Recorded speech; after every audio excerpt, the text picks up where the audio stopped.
Hello and welcome to our channel. This is Khadija and you are watching News We Trust. So moving forward to Malaysian news. Malaysia bowler Shazrul Idris sets a men's T20 record of 7 wickets for 8 runs against China in the 2024 World Cup Asia qualifier.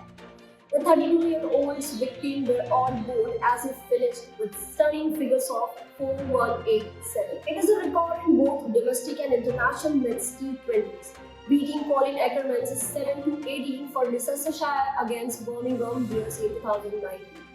China were bowled out for 23, with Malaysia winning by 8 wickets.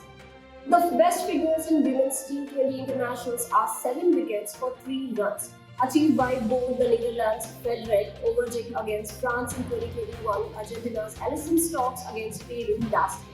Idris, who achieved this feat on Wednesday, is the first player to take 7 wickets in men's T20 international. Nigeria's Peter Amo held the previous men's international record of 6 wickets for 5 runs against Syria in 2021. India's Deepak Chahar has the biggest figures in matches between two International Cricket Council full members taking 6-7 against Bangladesh in 2019. The winner of the Asia B qualifier in Malaysia will advance to the Asian Regional Final in Nepal in November. The top 2 sides from the tournament will qualify for the 2024 T20 World Cup, hosted by the West Indies and the United States. So after the T20 World Cup, we are going to talk about Malaysia's Badminton Association. BAM President Norza Zakaria to step down end 2023, Lisbon to return. Tani Sri Norza Zakaria has announced that he will step down as the Badminton Association of Malaysia BAM President at the end of the year. Norza, who is also the Olympic Council of Malaysia President, had initially planned to relinquish his position in a BAM after the Paris Olympics in August 2023. But he felt the time was right for a suitable candidate to take over. I have identified some suitable candidates and will table it to the council to decide, said Norza. Norza has held BAM since 2017. He made the shock announcement in a press conference to clear the air surrounding the controversy of that of Lisbon side's removal as the international junior singles coaching director. Lisbon returned to BAM as the national singles coach in 2017 after being coached by Norza, and the experienced coach was slighted by the dismissal as his contract was supposed to run until the end of the 2023. Norza came up with a solution, saying that Lisbon would be offered to complete his contract and also guide his charges in the World Junior Championship in Washington from September 25th.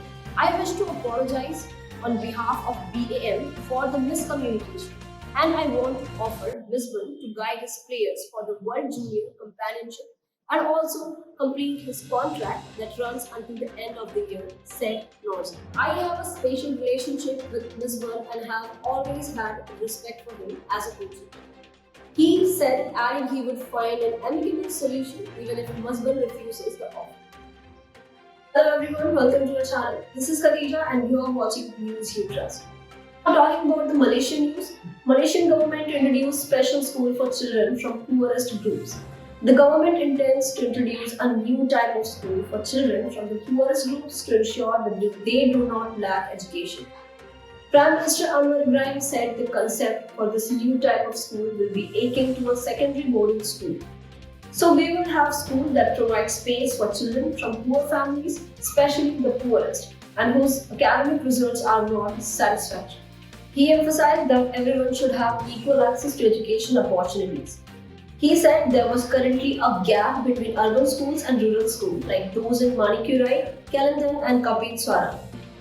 While admitting that education was one way to escape the clutches of poverty, Anwar said education would increase social mobility, which according to him was migration for the poor. As such, he intends to make changes to the education sector. For this to succeed, we must act fully cooperate. From student to teach, and the student must also be committed to excel in their studies, he said. Anwar said youngsters must master learning and revive interest in reading, which is currently waning among students. In line with that, he said the Madani budget had allocated the biggest expenditure for the education sector because he believed a country could be more advanced if its people excelled in education.